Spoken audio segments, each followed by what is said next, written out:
All right, and welcome back, everyone, to today's episode. Today's episode. This is episode 4, right, of Relationship Pneumatology Live, pre-recorded once again, coming to you live from the Trinidad Island Republic of Trinidad and Tobago in the Caribbean. We are your hosts, Zane and Keturah. Katsura. Hi everyone. In our previous episodes, we were debunking relationship myths that make you unhappy, that destroy your relationships, or probably destroy the relationships that you were in before. We covered in our first myth that great relationships are effortless because true love is enough.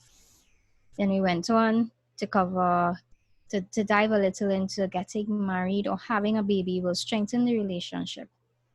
And today's topic is jealousy is a sure sign of love. Yeah, this is actually the third myth that we're actually getting into. Right? This Relationship Pneumatology live series was birthed within this quarantine mode. We know that actually because everyone is at home internationally, you're actually forced by governmental mandates to be at home with family, friends, spouses. And some of us actually have long distance relationships as a result of the current situation. Yeah. And we thought, hey, why not put your relationship into the workshop so they can come out of the relationship instead of actually coming out with a divorce or the end of a relationship, which is the reality of the situation. Why not come out of this by putting your relationship into the workshop and coming out of this quarantine period with a relationship with reignited emotional warmth and sensual passion? Right. So today, this is the third myth. Let's get rolling. So before we start, for those of you who are listening, you'll be familiar already that we commonly reference the Merriam-Webster dictionary definition. The reason behind that is that a lot of people have attributed their cultural understandings, interpretations to different words, and we are taking a very objective approach in all of these podcasts. So the first definition we're going to look at for jealous, we're going to list a few of them. Is one, Yes, let's hear them. hostile, hostile toward a rival or one believed to enjoy an advantage. Number two, intolerant of rivalry or unfaithfulness. And number three, vigilant in guarding a possession. We also have some other definitions that they listed here. I'm sure some of you can relate to these definitions. Feeling or showing unhappiness or anger because you think that someone you love, such as your husband or wife, likes or is liked by someone else. Hmm. So we're That's going to stop right there with the definitions. that sound like that definition sounds like the definition that pervades through the Western system of thought. Yes. Yeah, And for not a. those of you who are hearing this word for the first time, Western system of thought, in our previous podcasts, we would have explained the difference between the Western and the Eastern and why we are actually categorizing it as that. So if you're a bit lost in this one, we'd encourage you to go back and check it out. Yeah, so that's that action, that thought is if I'm sure you would agree that it pervades through the Western system of thinking, Yes. right? And even if we actually consider that, it says jealousy is a sign of true love, is it? Jealousy, yeah, that's the myth we're looking at. It's a sign of true love. So then if this is actually, so let's just take a look at that from a analytical perspective. And it says a feeling of unhappiness or anger. Mm-hmm. Because you think that someone you love you think that someone you love likes or is liked by someone else. Right? So you think that someone likes or is liked by someone else. So in your perspective, how do you think that works? Like many persons who are listening to this call, I at one time did experience I did have a negative experience. As a matter of fact, this is a personal experience between Zane and myself. So for those of you who are again, if this is your first podcast, we would have shared before that we are in a relationship. We are together, and I remember in the earlies of the relationship having I experienced jealousy, especially when you are at the phase where you are now um, building that emotional connection. From my experience before, that's when I felt it the strongest. Right. And it was, your question was, what's my perspective on it? Or was the logic behind it? Well, what was the logic behind it then? Well, I remember there was a time you were engaging with one of your female friends, and I felt that because I was aware that the person liked you, I remember feeling this overwhelming jealousy that um, it was as the definition states, it was a feeling of unhappiness, and at the same time for me there was anger because my perspective was that I thought that because you were aware that this person was feeling this way towards you, that you should have cut off the relationship to an extent. Okay, so I should have cut off the relationship, and let's say I did cut off the relationship, and the person continues to like me. How does that go? Well, in my mind, my thought back then, if that took place, then we would not have any reason for me to feel the way I was feeling because you wouldn't have any interactions with the person anymore, or you would have limited interactions. Okay. And what's your perspective now? Um, I know my perspective is that if for example someone does express that they have that they like you or they have feelings for you, where I stand with that is based on what we shared in the previous podcasts. A relationship is an agreement or a contract Right. between two persons, and I judge the relationship by our contract and not by things external, which will mean that someone, I mean, if somebody does like you, as a matter of fact, and I'm sure that there are still ladies in your life who still have feelings for you and stuff like that. I see it as that's their prerogative. That's all good Okay. and well with them. I mean, who Right. am I to stop that? Right. Once we are both guided by our agreement, I am fine. Whatever our agreement states. Right. So I would just actually take the opportunity to give the perspective of where with regards to the jealousy that you felt before, Sure. and what actually, or what was the experience on my side, and if I actually have to summarize it in general and in total, Mm-hmm. unless I am actually actively doing something to motivate and inspire it, to Mm-hmm. inspire the next person, to motivate them and to inspire them. Unless Right. I'm doing that, what I would have actually felt on my side was that I was technically being held responsible for something that I was not doing. Yeah, Or held I responsible agree with that. held responsible for something that um or rather held responsible for the right of self-existent expression of the other person, Mm-hmm. to put it in those terms. And because as you just said, it is their right Yes. of expression. It is a self-existent right.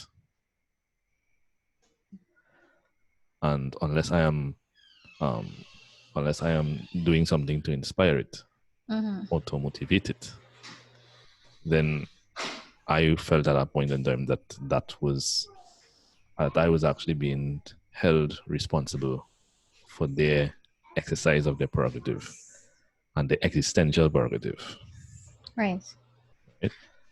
Um, Personally, where I have actually stood with that and this is my personal perspective, is that understanding what I understand now, and my understanding that I have now didn't come immediately. Right, over the course of a decade and more, I've actually had um, more than one relationship, and over that decade and more, that more than one relationship in particular,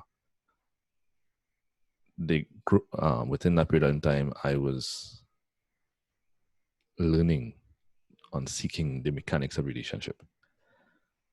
Right? And that I was actually doing that through psychology. Mm-hmm. And with the psychology in particular, within the first half of that period of time that I actually had these different relationships, I had proven psychology to be subjective, right? And the whole psychological perspective, and psychology is basically pretty much based around understanding the behaviors of people, and applying the concepts that I had learned from psychology. I studied a lot of psychology for relationships. As I studied behavioral science, the science of lie detection, and simultaneously I'm picking out the principles from those things. But there's a lot of good information in it. But when it comes to psychology, the fact is that the foundational principle of psychology concerning relationships is a codependent one,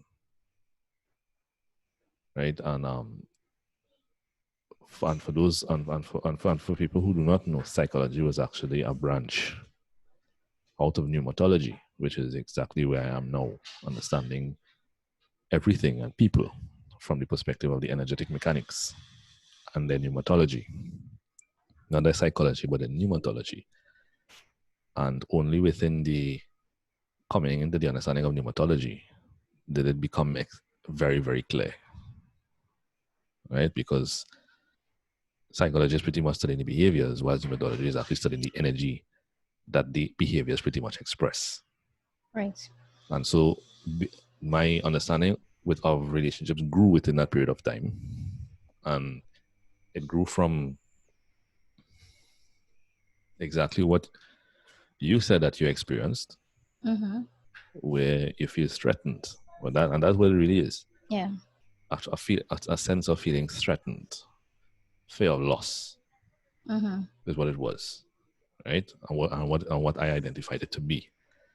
What the Western perspective that is actually very much psychologically fueled. What their perspective of jealousy is really fear of loss, right? A reaction as a result of a fear that the energy that you're receiving is going to be given to someone else. And might I just add that in addition to that, I remember as we're speaking now, bits and pieces are coming back to the table here. I remember one of the contributing factors to the jealousy that I experienced in our connection was that there was a form of comparison taking place.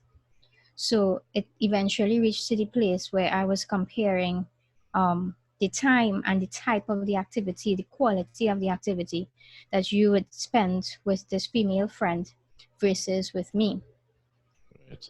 And of course, at that time, I was not aware of the um, the understanding that a relationship is built upon an agreement and all the mechanics that we're put into the forefront now. At that point in time, I was not aware of it. So I had entered the relationship with my subjectivity and, of course, was judging it by that. And I just wanted to add that I remembered, in addition to what you're saying there, that the comparison was also fueling the jealousy. Right, and a comparison in the context of well, it can't be a comparison of time because that would be the scale would be weighing heavy on your side, Mm-hmm. right? So the comparison was actually with regards to the quality of the connection, really. Yeah, Right. because just to add this, I know this is something women um, can relate to, because when the women's forums that I'm a part of, women say things like, once you get into a relationship with a man, they believe that he should not go on outings like with female friends Right. anymore. Do things like, catching up with an old friend on a lunch date. There are a lot of women that don't believe in that at all. And they're like, nope, there's no way. he's going to go on this lunch date with Sammy or whoever it is that they related to. And in that I was in that shoe. and in that context, could it be that what you actually, or what is taking place there is that in this case, for the purpose of this topic, women as you identified, yeah, and both men do the same thing that I'm actually going to explain here. Could it be that you're actually looking at the friendship through the lens of what got your attention? And you think that what got your attention is actually going to get the other person That's an interesting point. hooked also. So your lens would be actually your the way you got connected to the person. That's a very and interesting point. and how easily you got connected to the person, which is another factor involved in jealousy, because you're actually looking at the person through the lens of your own insecurities, and not really holding them responsible to have any objective reference point. Right. I mean that's spot on. So even with regards to me, as I was saying, when these things actually became visible, when it became obvious that the psychology, and I had actually proven psychology to be wrong, as I was saying, in the earlies of my progress, of my journey with regards to relationships. I proved psychology to be wrong, and it was actually one-sided. Simultaneously, I was actually studying the works of King Solomon concerning women, relationships, and how that A works. lot of women going to cringe. Yeah, and he, in particular, understood things that psychology doesn't understand still. Yes. Right? And that's because his perspective was the perspective of the principle of self-existence. And when we actually got into pneumatology, then we understood that all spirit, actually the principle of all energy, is self-existence. And from that perspective, no, I don't, which actually is what we understood now, what we understand now by as the objective reference point, where what is the nature of the energy and how does the energy work. Now I understand jealousy no more to be fear of loss, but really to give the other partner the respect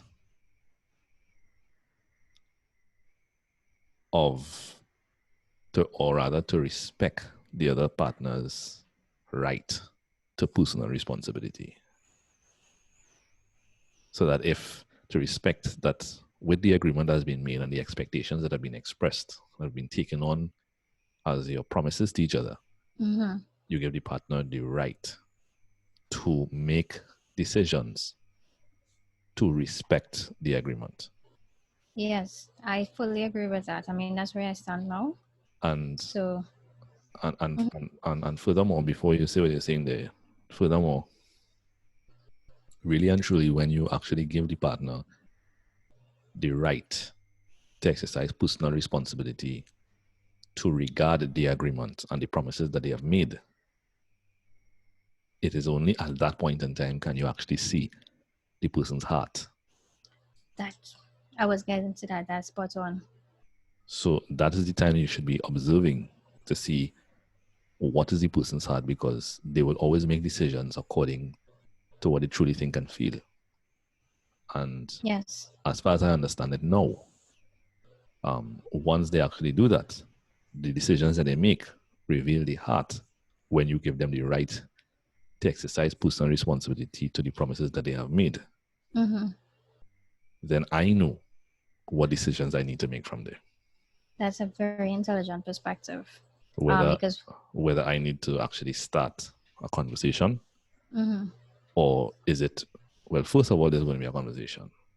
But if I actually ascertain through giving this respect that the heart is not there, then it is only right that the relationship, or the thought of the relationship should be reassessed. That I fully agree with, because when you're outside of that, what you're actually stepping into is control.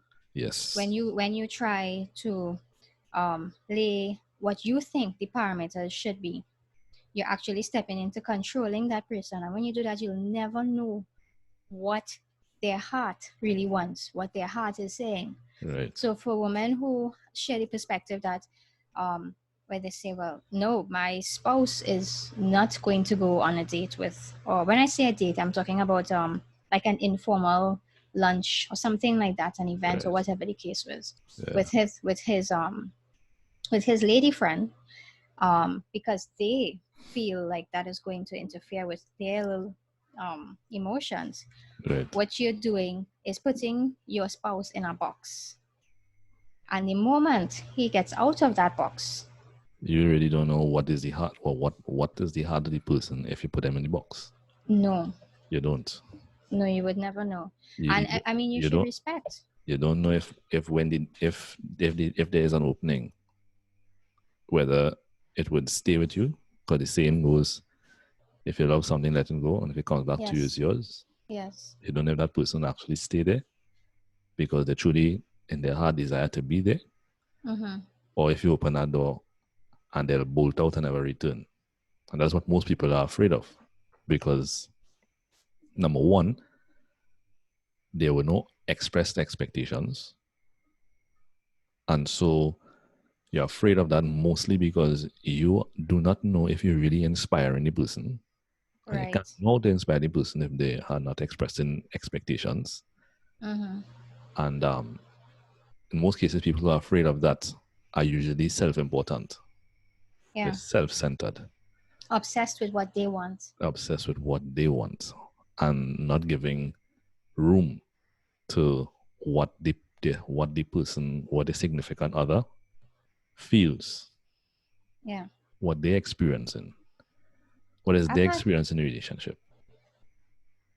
I've had women tell me that I'm very liberal in our connection, because women have mentioned to me already that there are certain things that if they were in my shoes they would do differently concerning us, like that liberty that you as my significant other, as my partner, have to express yourself. A lot of people are against that because they believe that love means that this person should do this way or that way, when in reality that's what you desire. Right. You're not allowing your man to express himself. This way or that way is actually the way that is dictated by you, and Yeah, it's a not form. and not Mm-hmm. really an independent reference point that is placed there to govern both parties. Exactly. So it's a form of dictatorship, if you look at it that way. It is a dictatorship. I would actually go on to say, as I mentioned in our episode yesterday, it has been an emotional tyrant. Yes. You're actually trying to control, and the only reason I want to reiterate is the only reason you're trying to control is simply because of one's own inadequacies, or Mm-hmm. when I say one's own inadequacies, in the context of actually not taking on personal responsibility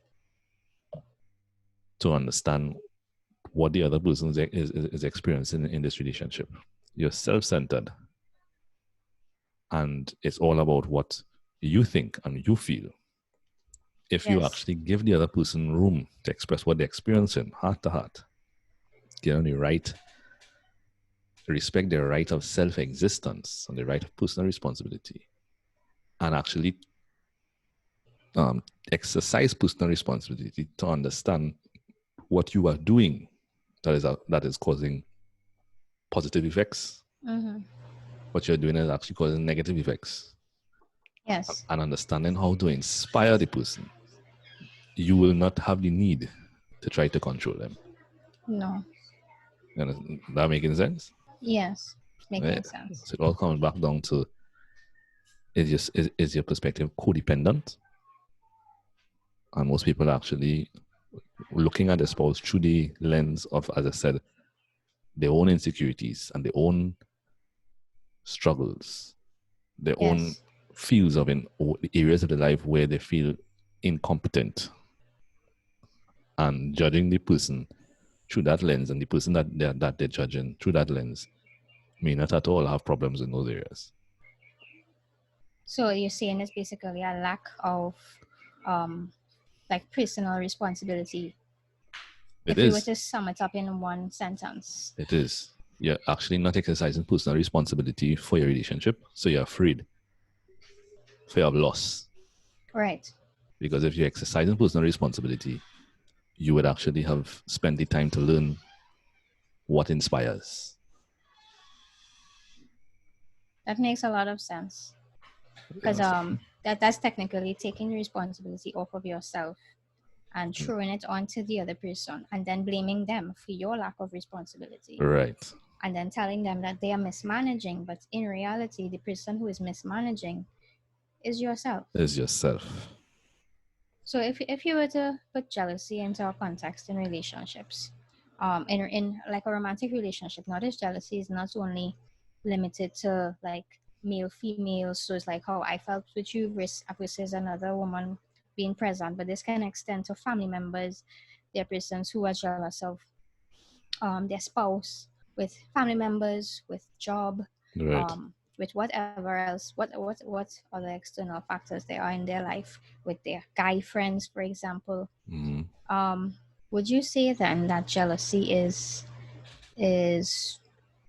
would you say then that jealousy is not the problem, but the person who is feeling jealous, the first thing that they need to do is to self-assess before they look at the other person as the problem and their feelings as the problem? Well, you can look at it like that, or you can actually look at it from the objective perspective, from the through the lens of the energetic mechanics.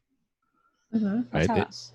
In a relationship, which we understand to be an agreement with expressed expectations, jealousy in that case is where one person is showing disregard for the promises that they have made. Now, once you actually make that promise, technically what you've promised belongs to the person that you promised it to. Right.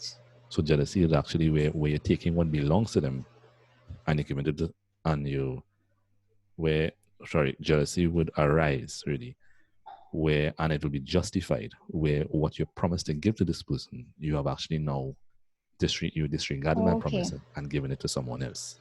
Right. I understand what you're saying there. So Right? within the context of an agreement. Right. Okay. So in that context, there is a justification for jealousy because you've actually given respect to the person's right of self-existence. And in the right of self-existence, they're showing that their heart is not for the promise. Okay, gotcha. That actually now brings us to the table where we need to actually have a conversation. Is it really a heart? And if it's really a heart, maybe we can reassess the agreements that we have made or reassess the whole concept of actually the relationship, because it may be in areas where you may not be able to live with. Right. And if the person is actually not keeping their side of the promises as you keeping your side of the promises, then they're actually not giving you spirit anymore, not giving you energy anymore, and you're not being inspired anymore. Gotcha. So and this now, is something. Yeah. This is something that should take place in the beginning of a relationship, where you express expectations at the get-go. And for those of you listening to this, it is not too late within this quarantine period. It's a good time to sit down with your significant other, whether it be your spouse, your marital partner, your long distance partner, family, friends, and actually have that conversation so that there is something tangible there, and you're not actually holding them responsible to imaginary expectations that that you have not communicated to them, that you expect them to know telepathically. Gotcha. It's illogical, and it is destructive. Actually, well, we're actually going to end on that note. Yes. As we on all our other podcasts, we try to keep it within a particular time frame. This is just enough for you to grasp the understanding the concept or the principle behind what we are discussing and apply it and see it work for you. All right. Yeah, so we are Zane and Kadura, again, coming to you from the islands of Trinidad and Tobago. I, in particular, we are actually master mentors and